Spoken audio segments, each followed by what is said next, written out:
하나님 말씀 예레미야 32장 1절부터 15절까지 교독하겠습니다. 예레미야 32장 1절부터 15절 1절부터 교독합니다. 유다의 시드기야 왕 열째 해 곧 느부갓네살 18째 해에 여호와의 말씀이 예레미야에게 임하니라.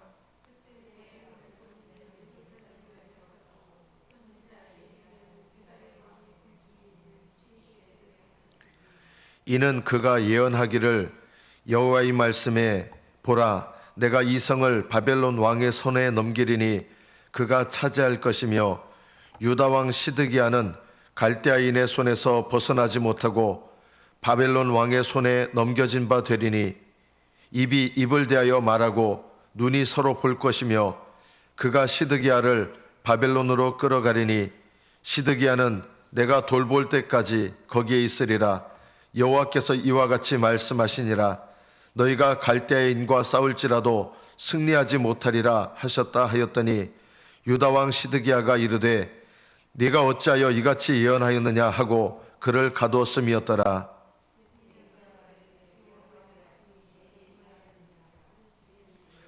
보라, 내 숙부 살룸의 아들 하나멜이 내게 와서 말하기를 너는 아나돗에 있는 내 밭을 사라.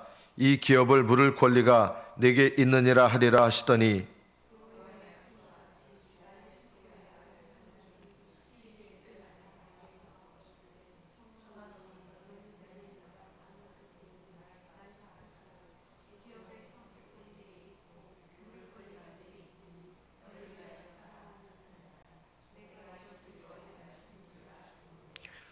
내 숙부의 아들 하나멜의 아나돗에 있는 밭을 사는데 은 17세겔을 달아주되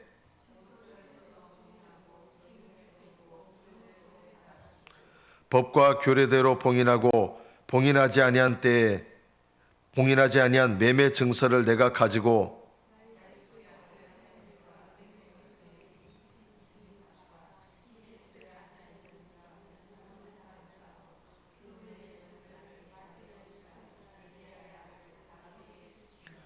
그들의 앞에서 바룩에게 명령하여 이르되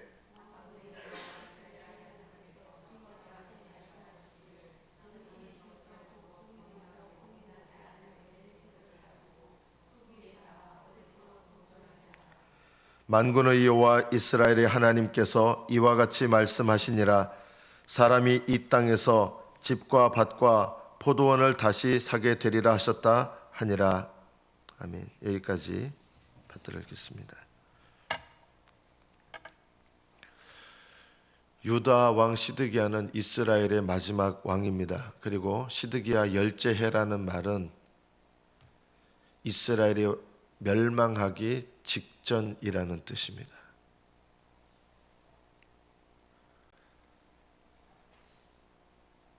바벨론 군대가 예루살렘을 에워쌌습니다. 여기서 망합니다. 사실은요. 이스라엘이요. 이스라엘의 마지막이 이른 때입니다. 선지자 예레미야가 시위대 뜰에 갇히게 됩니다. 왜냐하면 어떤 말을 전했냐면 세 가지 불쾌한 말을 전했습니다. 왕 앞에서 예레미야는 하나님의 말씀을 이렇게 전합니다. 내가 이 성을, 예루살렘이죠, 이 성을 바벨론 왕의 손에 넘길 것이다. 여러분, 이 얘기가 어떻게 들리는 거냐면요, 제가 여러분 집에 가서 신방 가가지고 하나님께서 이 집 망하게 하실 겁니다, 이렇게 말하는 거하고 비슷해요. 그럼 여러분 같으면 어떤 반응을 하겠어요? 아마 온데 돌아다니면서 목사님이 와가지고 우리 집 망한다고, 신방 와가지고 그게 목사가 할 소리냐 그게. 하나님께서 이 말씀을 전하라고 하셨습니다. 집이 망할 겁니다. 이 말씀 전하라고 하면 전화해야 되잖아요. 여러분 같으면 여러분 담임 목사가 집에 와서 이 집 망합니다. 하나님께서 징계하시기 때문에 이 집이 일단 망합니다. 여러분은 어떻게 반응할 것 같습니까? 시드기야 왕이 예레미야 선지자에게 들었던 얘기가 바로 이거예요. 하나님께서 이 성을 바벨론 왕의 손에 넘길 것입니다. 두 번째 어떤 예언을 전했습니까? 유다 왕 시드기야는 갈대아인의 손에서, 갈대아인은 바벨론 사람들이에요. 갈대아인의 손에서 벗어나지 못하고 반드시 바벨론 왕의 손에 넘겨진 바 될 것이다.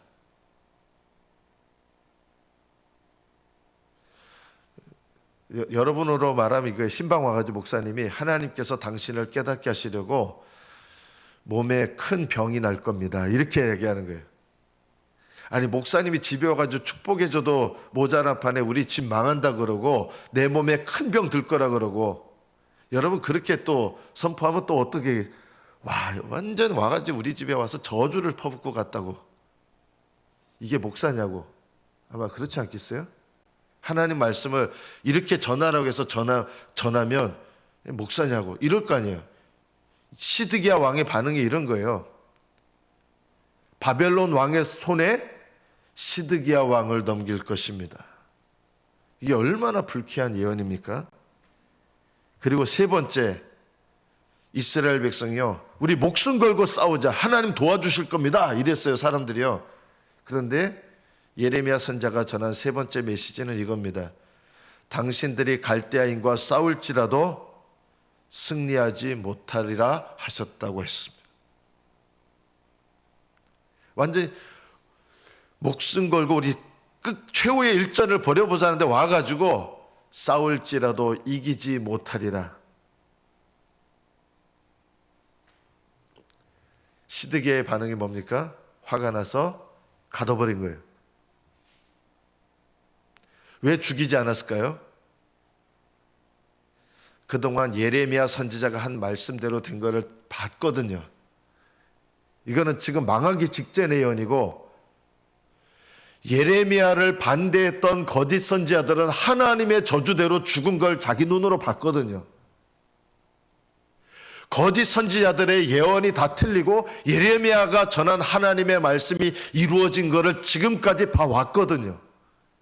그래서 예레미야를 감히 죽이지를 못하는 거예요. 그런데 너무 불쾌하고 화가 나잖아요. 그래서 가둬버린 거예요. 시위대 뜰에 가둬버렸어요. 우리가 이 말씀을 통해서 우리에게 이걸 뭘 적용을 어떻게 해야 됩니까? 나중에 예수님 잘 믿겠다고 하시는 분들은 나중에 잘 못 믿습니다. 신앙생활은 그렇게 되는 게 아니에요. 시드기야는 마지막 때, 지금 이때가요, 마지막 때거든요. 마지막이거든요, 정말. 마지막이 돼도 회개 안 해요. 하나님이 회개할 기회를 주시는데도 회개하지 않으면 아무리 상황이 어려워져도, 지금 이 상황이요, 어떻게 방법이 없는 상황이 됐어요. 그런데도요, 하나님을 의지하지 않아요. 지금 하나님을 의지하는 사람은 어떤 상황이 돼도 하나님을 의지하고, 지금 하나님을 의지하지 않는 사람은 아무리 상황이 어려워도 하나님을 의지하지 않아요. 우리가 뭘 적용해야 됩니까? 지금 나에게 말씀하시는 하나님의 말씀의 뜻, 하나님께서 나에게 말씀하시는 게 뭡니까? 여러분에게 기분 나쁘게 들리는, 내 귀에 거슬리는 하나님의 뜻과 말씀이 혹시 뭐가 있습니까? 분명히 있어요. 우리 각자에게. 내가 듣기 싫어하는 하나님 말씀, 그 말씀을 들으면 화가 나는 하나님의 말씀, 이런 말씀을 들을 때 여러분은 어떻게 반응하십니까? 이것이 오늘 이 말씀을 통해서 우리가 배워야 될 첫 번째입니다. 시드기야는 하나님의 말씀인 거 알았어요. 이미 여러 경험이 있거든요. 그런데도요, 예레미야의 말씀, 예레미야를 통해서 주시는 하나님 말씀을 듣기가 싫은 거예요. 이스라엘 백성도 다 듣기 싫어했어요. 어떻게 계속 얘기하냐면 바벨론에 항복하십시오. 바벨론에 항복하고 그 나라에 끌려가셔서 거기서 그 나라의 평안을 기도하십시오. 이게 다 그냥 거슬리는 기도이고 거슬리는 예언이에요. 그러나 이 말대로 하는 사람들은, 겸손히 낮춰서 이 말대로 하는 사람은 하나님께서 바벨론에서 보호하시고 바벨론에서 자손을 허락하셔서 그 자손이 다시 이스라엘 땅으로 돌아오게 하셨어요. 그런데 예레미야를 통해서 주시는 말씀이 귀에 거슬린다고 예수님을 그 눈앞에서 대적했던 사람, 하나냐와 같은 사람, 이런 사람은요, 하나님께서 2달도 되지 않아서 하나님이 치셔서 죽었어요. 선지자인데도 죽었어요. 거짓 선지자죠. 본인은 거짓말한다고 생각하지 않았겠죠. 하나님의 참된 예언자를 대적했어요. 하나님께서 제일 싫어하는 것 중에 하나가 뭐냐면 하나님의 말씀을 전하는 사람에 대해서, 그것이 하나님의 말씀이라면 하나님의 말씀을 전하는 자를 대적하는 것, 하나님께서 불쾌하게 여기십니다. 하나님의 말씀을 전할 때 여러분 귀와 마음에 거슬릴 때가 있을 거예요. 그게 왜 거슬리는지 아십니까? 아직 깨어지지 않아서 그래요. 거슬려지지 않도록 내 마음을 깨뜨려 달라고 기도하셔야 돼요. 오늘 말씀해 보면 예레미야 선지자에게 이상한 명령을 또 하십니다. 여러분, 나라가 망하는 지경에 이르렀는데 보통 사람들이 왕 앞에 가서 왕은 이제 포로로 끌려갈 겁니다. 이스라엘 나라가 망하게 될 것입니다. 바벨론의 손에 넘겨주셨습니다. 싸워도 이기지 못합니다. 이런 메시지를 왕 앞에서 전하는 게 여러분 쉬운 예언이 아니잖아요. 그런데 또 이상한 말씀을 주시는 거예요. 아나돗에 있는 아나돗은 예레미야의 고향이죠. 여기에 고향에 친척들이 있겠죠. 이 친척들 중에 숙부 살롬의 아들 하나멜, 아마 예레미야와 친척간이에요. 이 하나멜이 이 밭을 사라. 이 밭이 딴 집 파라든가 딴 사람한테 넘어가면 안 되니까 아마 어려운 형편이 있었겠죠. 여러 가지. 그래서 이 밭을, 지금 예레미야가 어디 있어요? 감옥에 갇혀 있고 지금 어떤 상황이에요? 이제 이스라엘이 망하는 상황이에요. 이런 상황에 있는 예레미야한테 와가지고 밭을 사라 한 거예요. 보통 같으면 이게 어떤 얘기예요? 나라가 망하게 되는데 지금 뭘 사고 무슨 미친 짓이야, 이렇게 할 수 있잖아요. 이게 이해가 안 되는 일이잖아요. 그런데 하나님께서 예레미야에게 밭을 사라고 명령하신 거예요. 이게 이해가 됩니까? 그러나 예레미야의 선지자, 이 태도를 우리가 배워야 돼요. 이해가 안 되는 명령이에요. 근데 예레미야가 하나님 왜 사야 돼요? 이렇게 묻지 않아요. 왜냐하면 오늘 말씀해 보면 여호와의 말씀인 줄을 알았으므로, 하나님의 말씀이었기 때문에 토를 달지 않은 거예요. 하나님 왜 사야 되는데요? 대부분 사람들이 이렇게 기도합니다. 하나님 왜 사야 되는데요? 저한테 그 사야 되는 이유를 납득시켜 주세요. 저는 하나님께서 명령하신 게 이해가 되지 않습니다. 제가 왜 그렇게 해야 됩니까? 제가 이해가 되면 순종하겠습니다. 여러분 그렇게 하지 않습니까? 이해가 되면 순종하겠습니다. 그러나 예레미야는 그렇게 하잖아요. 여호와의 말씀인 줄을 알았으므로 이해가 되지 않았어요. 왜 그렇게 하나님이 하라고 하셨는지 이해가 되지 않아요. 말씀도 안 하셨어요. 그러나 하나님 말씀에 순종하는 거예요. 여러분, 순종이라는 거는 이런 거예요. 하나님의 말씀이기 때문에 순종하는 거예요. 내 삶에 이해가 되지 않는 일이 일어나도, 고난이 일어나도 원망하지 않아요. 그런데 대부분 고난이 일어나면 어떻게 하는지 아십니까? 하나님, 제가 왜 이 고난 당해야 되는데요? 제가 왜 이 고난을 겪는지 저한테 그 이유를 말씀해 주세요. 제가 왜 이런 고난을 겪어야 됩니까? 대부분 하나님께 이렇게 따져 묻거나 고난의 이유를 알려달라고. 여러분, 고난을 겪는다 그러면 하나님께 이유가 있지 않겠습니까? 내가 이해가 안 되면 하나님이 고난을 주시면 안 돼요, 이런 생각을 갖고 있어요. 나를 이해시키세요. 우리 마음속에 이런 교만함이 있습니다. 하나님, 나 이해시키세요. 이해시키지 못하면 나는 못 따르겠어요.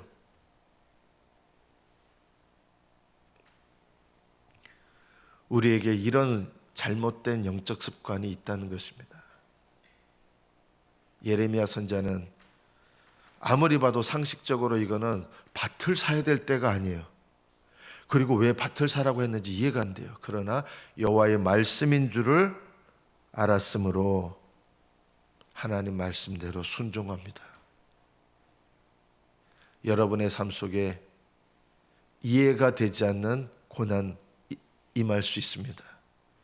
이해가 되지 않는 상황이 나에게 임할 수 있습니다. 왜 내가 도대체 이런 일을 겪어야 될까? 그런 생각이 드는 어려움이 임할 수 있습니다. 그러나 우리가 이 생각을 가져야 됩니다. 하나님께서 내게 어떤 일을 허락하셨든 하나님은 100% 의로우십니다. 우리 자주 이런 고백하잖아요. 하나님은 100% 의로우십니다. 그런데 어떤 고난을 허락하시면 하나님 왜 그러세요? 하나님 도대체 왜 그러세요? 이 왜 그러세요라는 말 안에는 무슨 뜻이 들어있어요? 이렇게 하시면 안 되는 거잖아요. 하나님, 이렇게 하시는 거 하나님 그러면 안 돼요. 하나님 지금 잘못하고 계시는 거예요. 이렇게 말하는 거예요. 내가 왜 이 고난을 겪어야 됩니까? 이런 말도 하지 마십시오. 만약에 정말 묻고 싶다면, 하나님, 저는 하나님께서 고난을 허락하셨다면 제가 이 고난을 겪어내야 될 이유가 있음을, 제가 깨닫지 못해서 그렇지 이유가 있음을 고백합니다. 하나님은 100% 옳으십니다. 하나님, 이 고난을 통해서 제가 깨닫기를 원하는 것이 무엇입니까? 이렇게 물어야지. 하나님, 도대체 제가 왜 이 고난을 겪어야 되고 왜 나한테 이런 고난이 임해서 내가 왜 이런 일을 당해야 됩니까? 평상시는 잘 섬기는 것 같잖아요. 언제 그 사람의 진짜 믿음이 나타나는지 아십니까? 이해가 되지 않는 고난을 겪어보면 그 사람의 믿음이 진짜 나와요.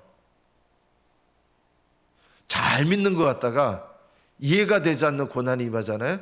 하나님, 왜 내가 하나님 말씀대로 잘 살았는데 이런 고난 겪어야 됩니까? 참된 믿음은 고난의 시기에 원망과 불평을 하지 않습니다. 정말 깊은 믿음을 소유한 사람은요, 어떤 경우에도 원망하지 않습니다. 어떤 경우에도 남을 비방하거나 하나님께 불평하지 않습니다. 하나님이 100% 옳으시다, 이 말씀은 하나님께서 내게 어떤 상황과 어떤 관계와 어떤 사건을 허락하셨다 할지라도 하나님은 옳으시다는 것을 인정하고, 옳으신 하나님께서 허락하신 일이라면 이 일을 통해서 내게 깨닫게 하실 일이 있고 나를 가르치실 일이 있으시다, 이렇게 인정하고 하나님을 따르는 것입니다.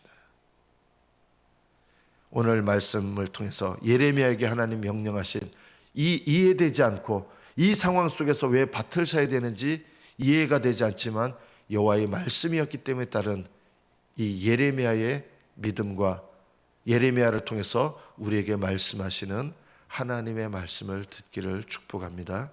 마지막 세 번째, 은 17세겔을 달아서 밭값을 주고 삽니다.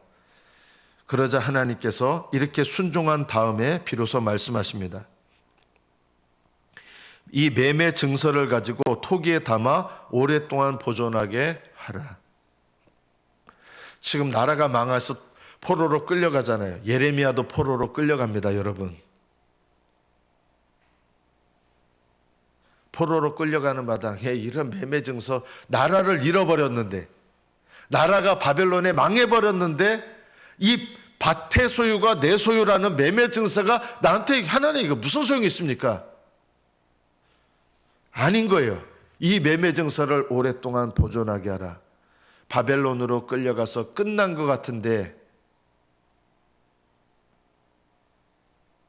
하나님께서 이 이스라엘에 포로됐던 사람들을 70년 후에 70년의 기한이 찬 후에 다시 돌아오게 하셔서 이스라엘 땅을 회복하게 하시는 거예요. 필요 없는 거라고도 여겨졌는데 하나님은 하나님을 끝까지 믿는 백성들에게 끝이라고 생각하는 게 끝이 아니라는 거예요. 이 매매 증서 나라를 잃었는데 무슨 소용이 있습니까? 아닌 거예요. 하나님 나라는 망하지 않아요. 어떤 분들은 그래요. 요즘 교회가 타락해서 망한 것 같이. 여러분, 교회 주인이 하나님이신데 교회가 왜 망합니까? 마치 교회가 끝날 것처럼 비관하지 마십시오. 하나님은 교회가 완전히 끝날 것 같이 타락한 때에도 빛과 같이 말씀을 나타내실 때가 있고요. 이 세상 끝날까지 교회는 망하지 않습니다. 하나님께서 지금 눈에 보이는 하늘과 땅을 멸망시키시기 전에는 교회는 결코 망하지 않습니다. 왜 그런지 아십니까? 교회가 사람들이 주인이 아니라 하나님이 주인이시기 때문입니다. 여러분, 우리 구영교회요, 사람이 주인이 아니잖아요. 하나님이 주인이시잖아요. 하나님께서 구영교회에 붙드시고 세우시고 온갖 이상한 악선전 뭐 그런 거 있을지 모르겠어요. 그러나 하나님은요, 하나님께서 우리 교회와 함께 하십니다. 하나님께서 우리 교회 지키십니다. 하나님께서 우리 교회 여기서 하는 믿음의 일들 기뻐 받으십니다. 하나님 말씀대로 순종하십시오. 어떤 상황에서도 하나님 말씀대로 행하십시오. 마지막 하나님의 심판대 앞에 서게 되면 각 사람이 어떤 생각을 했는지, 어떤 말을 했는지, 어떤 행동을 했는지 스스로 옳다고 생각한 사람들이 하나님 앞에 서게 되면 자기들은 옳다고 생각했는데 하나님께서 책망하실 일들이 일어나게 될 것입니다. 여호와의 말씀이기 때문에, 하나님의 뜻이기 때문에 하나님께 순종한 사람들은 하나님의 심판대에서 하나님께서 칭찬하실 때가 오게 될 것입니다. 여러분의 신앙생활 가운데 제일 중요한 게 뭔지 아십니까? 사람들한테 잘 보이려고 하지 마십시오. 사람들의 뜻을 따르려고 하지 마십시오. 오직 성령님을 따르고 말씀을 따르고 하나님의 뜻을 조차 행하십시오. 하나님께서 마지막 심판대에서 우리의 입술의 말과 마음의 생각과 모든 것들의 뿌리가 어디서부터 시작됐는지 드러내실 때가 반드시 오게 돼 있습니다. 육신을 따라 행하지 마십시오. 사람을 따라 행하지 마십시오. 여러분의 뜻과 생각이 옳다고 생각하는 것도 하나님의 뜻과 맞지 않으면 내려놓으십시오. 여러분이 하고자 하는 것이 하나님의 성령으로 말미암았지 않았다면 버리십시오. 여러분의 태도 하나님의 성령으로 말미암지 않는다면 버리십시오. 돌아오는 주에 우리 교회 장로 한 분을 뽑습니다. 장로는 목사를 견제하고 뭐 이런 역할 아닙니다. 우리 법에 보면 협력하는 겁니다. 교회는 성령 안에서 협력하는 것이지, 교회는요 누가 누구를 견제하고, 이거는 인간의 생각과 방법들이에요.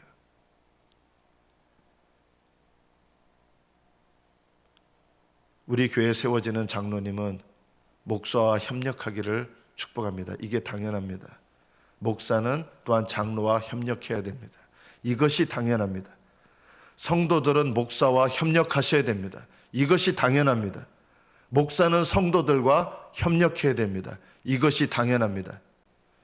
우리는 사람의 뜻 가운데서 협력하는 것이 아니라 그리스도 예수의 마음을 품고, 그리스도 예수의 마음을 품은 자들은 성령 안에서 연합하게 돼 있고, 교회는요 견제하는 곳 아니에요. 교회는 연합하는 것이에요. 교회는 한 마음이 되는 것이고 한 뜻이 되는 것이고 하나님의 성령 안에서 연합하여 하나님의 뜻을 이루는 곳입니다. 하나님의 뜻을 좇아 행하시면 같은 마음과 같은 뜻을 품고 성령 안에서 주의 몸된 교회를 함께 섬기게 될 것입니다. 여러분이 나중에 하나님 앞에 섰을 때 하나님께서 칭찬하시고 기뻐하시는 생각과 뜻과 행실과 마음을 품으셔서 하나님께 칭찬과 존귀와 영광을 얻으시는 복된 믿음들이 되시기를 축복합니다. 기도하겠습니다.